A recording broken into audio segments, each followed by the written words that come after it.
بسم اللہ الرحمن الرحیم۔ یہ جو ویڈیو آپ دیکھ رہے ہیں اس وقت کی ویڈیو ہے جب ملک شام میں بشار الاسد کی حکومت ہوا کرتی تھی، اور ایک شیعہ حضرت امیر معاویہ رضی اللہ تعالیٰ عنہ کی قبر پر پہنچا ہے اور کھڑے ہو کر قبر پر یہ کہہ رہا ہے کہ ہم آج باب صغیر قبرستان میں موجود ہیں۔ باب صغیر ملک شام کا جو شہر ہے دمشق، وہاں کا ایک مشہور و معروف قبرستان، اس میں بہت سے صحابہ کرام کی قبریں موجود ہیں، بہت سے بڑے بڑے علماء یہاں دفن ہیں۔ ان میں سے میں کچھ صحابہ کا ذکر کروں گا جو یہاں پر دفن ہے۔ یہیں حضرت امیر معاویہ رضی اللہ تعالیٰ عنہ کی قبر بھی موجود ہے۔ تو یہ رافضی بدبخت انسان حضرت امیر معاویہ رضی اللہ تعالیٰ عنہ کی قبر پر کھڑے ہو کر بکواس کرتے ہوئے ان پر نعوذ باللہ لعنت بھیج رہا ہے، اور ایک شاعر کے اشعار بھی سنا رہا ہے۔ ان اشعار کا حاصل یہ ہے کہ آج یزید کے والد یعنی حضرت معاویہ کا خاتمہ ہو چکا ہے، ان کی قبر مٹی کا ڈھیر بن چکی ہے، یہاں مکھیاں اڑ رہی ہیں، تم اپنی قبر کو دیکھو تو آنکھوں سے آنسو نکل آئیں گے۔ حضرت امیر معاویہ کو مخاطب کرتے ہوئے کہہ رہا ہے، اور یہ قبر تمہارے برے انجام کی گواہی دے گی۔ اور یہ بدبخت انسان حضرت امیر معاویہ رضی اللہ تعالیٰ عنہ پر بھی لعنت بھیج رہا ہے، ان کے آباء و اجداد پر لعنت بھیج رہا ہے، ایسے ان کی نسلوں پر بھی لعنت بھیج رہا ہے۔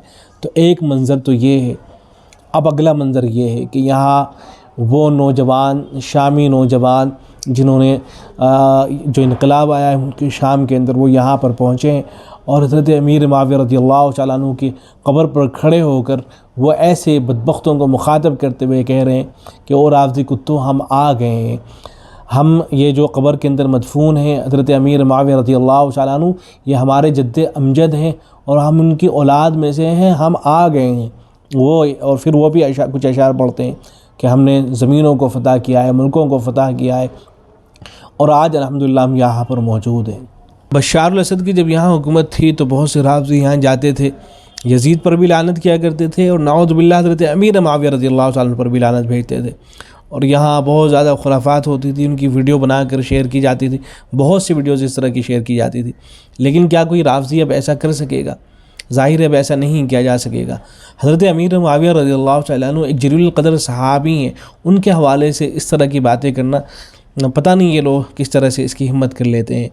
حضرت امیر معاویہ رضی اللہ تعالیٰ عنہ کے حوالے سے اہل علم نے لکھا ہے کہ حضرت امیر معاویہ رضی اللہ تعالیٰ عنہ کا سیاسی موقف چونکہ حضرت علی رضی اللہ تعالیٰ عنہ کے خلاف تھا، اور جمہور اہل سنت کے نزدیک حق حضرت علی کے ساتھ تھا، اس لیے ان کے مخالفین بالخصوص روافض کو ان کے خلاف پروپیگنڈا کا موقع مل گیا، اور ان کے خلاف الزامات و اتہامات کا ایک تومار لگا دیا گیا جس سے ان کے فضائل اور مناقب چھپ کر رہ گئے، ورنہ ایک جلیل القدر صحابی، کاتب وحی اور ایسے اوصاف حمیدہ کے حامل تھے کہ آج ان کا تصور بھی نہیں کیا جا سکتا۔ اسی لیے جب حضرت عبداللہ ابن مبارک سے پوچھا گیا کہ حضرت امیر معاویہ افضل ہیں یا عمر بن عبدالعزیز، تو ان کا جواب یہ تھا کہ حضرت امیر معاویہ رضی اللہ تعالیٰ عنہ کی ناک کی خاک بھی عمر بن عبدالعزیز رحمہ اللہ سے افضل ہے۔ بعض شیعہ مورخین خود حضرت امیر معاویہ رضی اللہ تعالیٰ عنہ کی تعریف کرنے پر مجبور ہوئے ہیں۔ کاش جو روافض ہیں وہ انہی شیعہ مورخین کی باتوں کو مان لیا کریں۔ چنانچہ ایک شیعہ مورخ گزرا ہے جس کا نام تھا ابن طبطبہ، اس کی کتاب تھی الفخری، اس کے اندر اس نے حضرت امیر معاویہ رضی اللہ تعالیٰ عنہ کی حکومت پر تبصرہ کرتے ہوئے لکھا ہے۔ اس کی اگرچہ ساری باتوں سے اتفاق تو نہیں کیا جا سکتا ہے، لیکن کم از کم روافض انہی باتوں کو مان لیا کریں۔ تو اس نے لکھا ہے کہ حضرت امیر معاویہ دنیاوی معاملات میں بہت ہی دانا تھے، فرزانہ و عالم تھے، حلیم اور باجبروت فرما روا تھے، سیاست میں کمال حاصل تھا، اور دنیاوی معاملات کو سلجھانے کی اعلیٰ استعداد رکھتے تھے، دانا تھے، فصیح و بلیغ تھے، حلم کے موقع پر حلم اور سختی کے موقع پر سختی بھی کرتے تھے، لیکن حلم بہت غالب تھا، سخی تھے، مال خوب دیتے تھے، حکومت کو پسند کرتے تھے بلکہ اس میں دلچسپی رکھتے تھے، رعایا کے شریف لوگوں کو انعامات سے نوازتے رہتے تھے۔ اسی لیے قریشی شرفاء مثلا حضرت عبداللہ ابن عباس، حضرت عبداللہ ابن زبیر، حضرت عبداللہ ابن جعفر طیار، حضرت عبداللہ ابن عمر، عبد الرحمن ابن ابی بکر، ابان ابن عثمان ابن عفان رضوان اللہ تعالیٰ علیہ مجمعین، اور خاندان ابو طالب کے دوسرے لوگ دمشق کا سفر کر کے یہیں ان کے پاس میں آیا کرتے تھے، اور حضرت امیر معاویہ رضی اللہ تعالیٰ عنہ خاطر تواضع اور مہمان نوازی کے علاوہ ان کی ضروریات پوری کرتے تھے۔ یہ لوگ ہمیشہ ان سے سخت کلامی کرتے، یہ شیعہ مورخ لکھ رہا ہے خود، یہ لوگ ہمیشہ ان سے سخت کلامی کرتے اور نہایت ناپسندیدہ انداز سے پیش آتے، لیکن یہ کبھی تو اسے ہنسی میں اڑا دیتے اور کبھی سنی انسنی کر دیتے، اور جب ان حضرات کو رخصت کرتے تو بڑے اعلیٰ تحائف اور انعامات دے کر رخصت کرتے۔ ایک بار انہوں نے ایک انصاری کے پاس 500 دینار یا درہم بھیجے، انصاری نے بہت کم خیال کیا اور اپنے بیٹے سے کہا کہ یہ رقم لے جاؤ اور حضرت امیر معاویہ کے منہ پر مار کر واپس کر دو۔ پھر اس سے قسم دے کر کہا کہ جیسے میں نے بتایا ہے اسی طرح کرنا۔ وہ رقم لے کر حضرت امیر معاویہ کے پاس پہنچا اور کہا کہ امیر المؤمنین، میرے والد گرم مزاج اور جلد باز ہیں، انہوں نے قسم دے کر ایسا حکم دیا ہے اور میں ان کے خلاف جانے کی قدرت نہیں رکھتا۔ یہ سن کر حضرت امیر معاویہ نے اپنے منہ پر ہاتھ رکھ دیا اور کہا کہ تمہارے والد نے جو کچھ حکم دیا ہے اسے پورا کر لو، اپنے چچا یعنی میرے ساتھ نرمی بھی ملحوظ رکھو، یعنی زور سے مت مارنا۔ وہ صاحبزادے شرما گئے اور رقم ڈال لی۔ حضرت معاویہ نے رقم دگنی کر کے انصاری کو واپس بھجوا دی۔ ان کے لڑکے یزید کو جب خبر ہوئی تو غصے میں اپنے والد کے پاس آیا اور کہنے لگا کہ آپ حلم میں مبالغے سے کام لینے لگے ہیں، اندیشہ ہے کہ لوگ اسے آپ کی کمزوری اور بزدلی پر محمول کرنے لگیں گے۔ انہوں نے جواب دیا کہ بیٹے، حلم میں نہ کوئی ندامت کی بات ہے نہ برائی کی، تم اپنا کام کرو اور مجھے میرے حال پر چھوڑ دو۔ اس قسم کے کردار نے حضرت امیر معاویہ کو خلیفہ عالم بنا دیا تھا۔ وہ مہاجرین اور انصار میں ہر وہ شخص ان کے آگے جھک گیا جو اپنے آپ کو ان سے زیادہ حقدار خلافت سمجھتا تھا۔ حضرت معاویہ مدبر ترین انسان تھے۔ حضرت عمر بن الخطاب رضی اللہ عنہ نے ایک بار اہل مجلس سے فرمایا تھا کہ تم لوگ قیصر و کسریٰ اور ان کی سیاست کی تعریف کرتے ہو، حالانکہ تمہارے اندر معاویہ موجود ہے۔ بہرحال یہ تو حضرت امیر معاویہ رضی اللہ تعالیٰ عنہ کا مزار ہے جو دمشق کے اندر موجود ہے۔ ایسے ہی دمشق کے اندر یہ جو مشہور قبرستان ہے باب الصغیر، یہیں حضرت زینب بنت علی کا بھی مزار ہے۔ یہ حضور اقدس صلی اللہ علیہ وسلم کی نواسی ہیں۔ حضرت علی اور حضرت فاطمہ رضی اللہ عنہما کی صاحبزادی ہیں اور حضرات حسنین کی حقیقی بہن۔ آپ حضرت صلی اللہ علیہ وسلم کے عہد مبارک میں پیدا ہو گئی تھیں، لیکن بہت چھوٹی تھی۔ حضرت علی نے آپ کا نکاح اپنے بھتیجے حضرت عبداللہ بن جعفر سے کر دیا تھا۔ سانحہ کربلا کے وقت آپ اپنے بھائی حضرت حسین رضی اللہ تعالیٰ عنہ کے ساتھ تھی، اور حضرت حسین کی شہادت کے بعد آپ کو دیگر اہل بیت کے ساتھ دمشق لایا گیا۔ آپ اپنے زمانے میں بڑی عاقلہ اور فصیح و بلیغ خاتون مشہور تھیں۔ حضرت حسین رضی اللہ تعالیٰ عنہ کی شہادت سے آپ کے دل پر جو گزری ہوگی وہ تو ظاہر ہے، اس صدمے کا شرعی حدود میں اظہار بھی ہوا ہوگا، لیکن جن روایتوں میں آپ کی غیر معمولی نوحہ گری بیان کی گئی ہے وہ غیر مستند بھی ہیں اور بعید از قیاس بھی۔ سرکار دو عالم صلی اللہ علیہ وسلم کی نواسی اس قسم کی بین اور ماتم سے یقیناً بلند تھی جو آپ کی طرف منسوب کیا جاتا ہے۔ یہ باتیں حضرت شیخ الاسلام مفتی تقی عثمانی دامت برکاتہ علیہ نے تحریر فرمائی ہے۔ حضرت لکھتے ہیں کہ حضرت زینب کا ایک مزار مصر میں بھی مشہور ہے، لیکن کسی مستند روایت سے آپ کا مصر جانا ثابت نہیں ہوتا۔ البتہ سانحہ کربلا کے بعد دمشق آنا ضرور ثابت ہے، لہذا دمشق میں آپ کا مدفون ہونا مصر کی بنسبت زیادہ قرین قیاس ہے۔ اگرچہ بعض روایت سے معلوم ہوتا ہے کہ یزید نے آپ اور دوسرے اہل بیت کو پورے اعزاز و اکرام کے ساتھ مدینہ واپس بھیج دیا تھا، جس کے جواب میں حضرت زینب اور حضرت سکینہ نے اپنے کچھ زیور یزید کے پاس بھیجے، لیکن یزید نے یہ کہہ کر انکار کر دیا کہ میں نے جو سلوک آپ کے ساتھ کیا وہ کسی دنیاوی لالچ کی وجہ سے نہیں کیا، بلکہ آپ کا حق قرابت ادا کرنے کے لیے میں نے ایسا کیا۔ اسی قبرستان میں حضرت بلال رضی اللہ تعالیٰ عنہ کی قبر بھی موجود ہے۔ حضرت بلال سے کون واقف نہیں ہے؟ مسلمانوں کا بچہ حضرت بلال رضی اللہ تعالیٰ عنہ کے نام سے واقف ہوتا ہے۔ کہتے ہیں کہ نبی اکرم صلی اللہ علیہ وسلم کے انتقال کے بعد حضرت بلال رضی اللہ تعالیٰ عنہ ملک شام تشریف لے آئے تھے۔ کچھ لوگوں کا خیال یہ ہے کہ حضرت ابوبکر کے زمانے میں آپ تشریف لائے تھے، اور کچھ کا خیال ہے کہ حضرت عمر بن الخطاب رضی اللہ تعالیٰ عنہ کے زمانے میں تشریف لائے تھے، اس خیال سے کہ ملک شام جاؤں گا اور وہاں جہاد کروں گا، اس لیے کہ نبی صلی اللہ علیہ وسلم کے انتقال کے بعد وہاں دل نہیں لگتا تھا مدینہ منورہ کے اندر۔ اور یہ ایک روایت اس طرح سے بیان کی جاتی ہے کہ ایک مرتبہ نبی اکرم صلی اللہ علیہ وسلم کو خواب میں دیکھا حضرت بلال رضی اللہ تعالیٰ عنہ نے، اور آپ نے فرمایا کہ بلال ایسی کیا بے وفائی ہے کہ تم ہم سے ملنے نہیں آتے ہو۔ چنانچہ حضرت بلال رضی اللہ تعالیٰ عنہ فوراً روانہ ہو گئے، مدینہ طیبہ پہنچے۔ وہاں حضرات حسنین نے آپ سے گزارش کی کہ آپ اذان دیں۔ حضرت بلال رضی اللہ تعالیٰ عنہ نے اذان دینی شروع کی، اور مدینہ کی جتنے بھی لوگ تھے اور عورتیں تھیں وہ سب باہر نکلتے ہوئے آگے روتے ہوئے یہ کہتے ہوئے کہ نبی صلی اللہ علیہ وسلم کی زمانے کی یاد تازہ ہو گئی ہے۔ اس طرح کا واقعہ بیان کیا جاتا ہے، لیکن اہل علم کا خیال ہے کہ یہ واقعہ صحیح نہیں ہے۔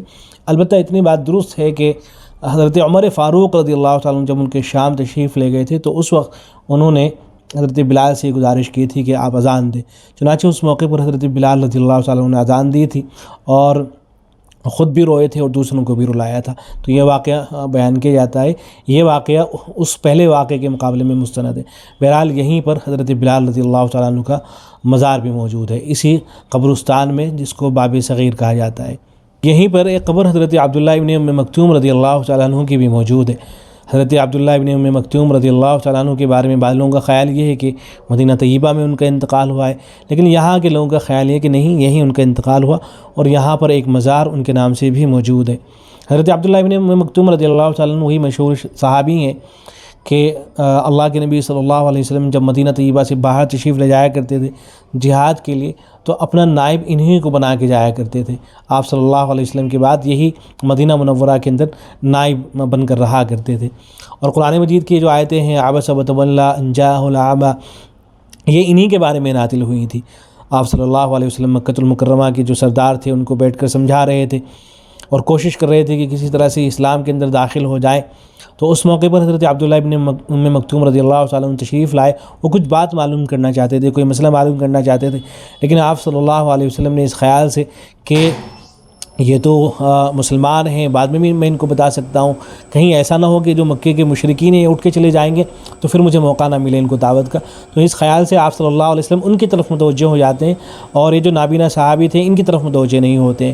تو اللہ تبارک و تعالیٰ کی طرف سے یہ آیتیں نازل ہوتی ہیں، عبس وتولی ان جاءہ الاعمی وما يدریک لعلہ یزکی او یذکر فتنفعہ الذکریٰ اما من استغنی فانت لہ تصدی وما علیک الا یزکی۔ اس کی تفسیر آپ دیکھ لیجئے گا اٹھا کر، تو ان کا جو مزار ہے وہ بھی یہیں پر بیان کیا جاتا ہے کہ یہاں پر ان کی قبر، ان کا مزار موجود ہے۔ یہی پاس میں نور الدین زنگی رحمۃ اللہ علیہ کا مزار بھی ہے۔ نور الدین زنگی رحمۃ اللہ علیہ سے بھی مسلمان اچھی طرح سے واقف ہوتے ہیں۔ حضرت شیخ الاسلام مفتی تقی عثمانی دامت برکاتہ العالیہ نے ان کے حوالے سے لکھا ہے کہ نور الدین زنگی تاریخ اسلام کے ان چند فرما رواؤں میں سے ہیں جنہوں نے اپنے عدل و انصاف، رعایا دوستی، عزم و شجاعت اور حسن انتظام میں خلافت راشدہ کے زمانے کی یادیں تازہ کی۔ عطابقی خاندان کے اس اولوالعزم مجاہد کی پوری زندگی صلیب برداروں کے ساتھ میدان جہاد میں گزری، اور اس نے اپنی جابازی کے ذریعے نہ جانے کتنی بار جرمنی، فرانس اور یورپ کی دوسری طاقتوں کے چھکے چھڑائے۔ یہ وہ زمانہ تھا جب سلجوقی حکومت زوال پذیر ہو چکی تھی، عباسی خلافت طرح طرح کے فتنوں کا شکار تھی، اور یورپ کی صلیبی طاقتیں مسلمانوں کی اس کمزوری سے فائدہ اٹھا کر عالم اسلام کو ہضم کرنا چاہتی تھی۔ اس نازک موقع پر سب سے پہلے نور الدین کے والد عماد الدین زنگی اور ان کے بعد نور الدین زنگی نے امت مسلمہ میں ایک نئی بیداری پیدا کی اور یورپی سازشوں کو ناکام بنا کر چھوڑا۔ نور الدین زنگی کے فتوحات اور کارناموں کی تفصیل کے لیے ایک پوری کتاب درکار ہے، یہاں ان تفصیلات کا موقع نہیں ہے، لیکن علامہ ابن اثیر جزری رحمہ اللہ جو بڑے پائے کے مورخ اور محدث ہیں اور نور الدین زنگی کے ہم اثر ہیں، انہوں نے اپنی تاریخ میں نور الدین زنگی کے عہد حکومت پر جو مجموعی تبصرہ کیا ہے وہ یہاں نقل کے بغیر رہا نہیں جاتا۔ علامہ ابن اثیر لکھتے ہیں کہ میں نے اسلامی عہد کے پہلے کے فرما رواؤں سے لے کر اس وقت تک کے تمام بادشاہوں کی تاریخ کا مطالعہ کیا ہے، مگر خلفائے راشدین اور عمر بن عبدالعزیز کے سوا نور الدین سے بہتر فرما روا میری نظر سے نہیں گزرا۔ اس نے عدل و انصاف کی اشاعت، جہاد اور ظلم و جور کے استحصال، عبادت و ریاضت اور احسان و کرم کو مقصد زندگی بنا لیا تھا۔ اسی میں اس کے لیل و نہار بسر ہوتے تھے۔ اگر کسی پوری قوم میں بھی اس کے اور اس کے باپ کے جیسے دو فرما رواں گزرے ہوتے تو بھی اس قوم کے فخر کے لیے کافی تھا، نہ کہ ایک گھرانے میں خدا نے دو فرما رواں پیدا کر دیے تھے۔ ممالک محروسہ میں جس قدر ناجائز ٹیکس تھے سب موقوف کر دیے تھے۔ وہ مظلوموں کے ساتھ خواہ کسی درجے کا ہو پورا انصاف کیا کرتا تھا، مظلوموں کی شکایتیں براہ راست سنا کرتا تھا۔ نور الدین زنگی رحمۃ اللہ علیہ کے کارناموں میں سے ایک کارنامہ یہ بھی ہے کہ اس نے نبی اکرم صلی اللہ علیہ وسلم کا جو روضہ مبارک ہے اس کے آس پاس میں سیسہ پلائی ہوئی دیواریں اس نے بنوائی تھی۔ جو مشہور قصہ ہے کہ ایک مرتبہ خام میں اس نے نبی صلی اللہ علیہ وسلم کی زیارت کی کہ دو لوگ آپ صلی اللہ علیہ وسلم کو پریشان کر رہے ہیں، اس طرح کا کوئی خواب نظر آیا۔ وہ فوراً ملک شام سے روانہ ہوا اور مدینہ طیبہ پہنچا۔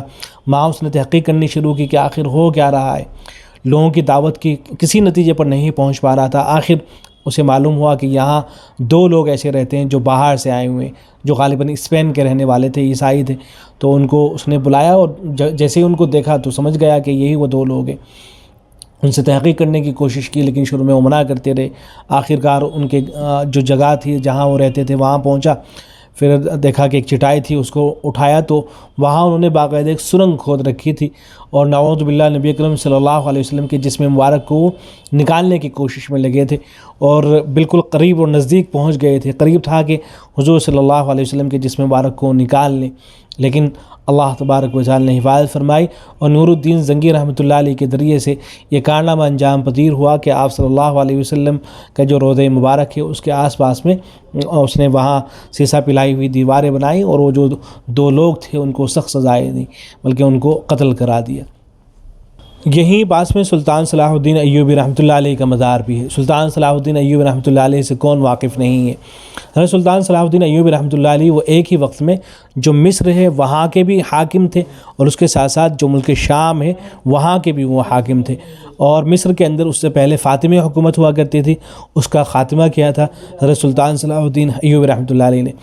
حضرت سلطان صلاح الدین ایوبی رحمۃ اللہ علیہ کے حوالے سے حضرت شیخ الاسلام مفتی تقی عثمانی دامت برکاتہ علیہ نے لکھا ہے کہ اپنے عہد حکومت کے دوران انہوں نے ایک طرف بے شمار تعمیری خدمات انجام دی، وہیں دوسری طرف یہی وہ دور تھا جب عیسائیوں نے مسلمانوں کے خلاف صلیبی جنگیں شروع کر رکھی تھیں۔ سلطان صلاح الدین ایوبی نے ان جنگوں میں یورپ کی طاقتوں کے دانت کھٹے کر دیے تھے۔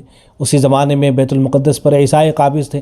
سلطان صلاح الدین ایوبی نے 583 ہجری میں مسلمانوں کا قبلہ اول ان کے تسلط سے چھڑا کر وہاں اسلام کا پرچم لہرایا، اور شام کے جتنے علاقوں پر اہل صلیب قابض ہو گئے تھے وہ سب ان سے آزاد کرائے۔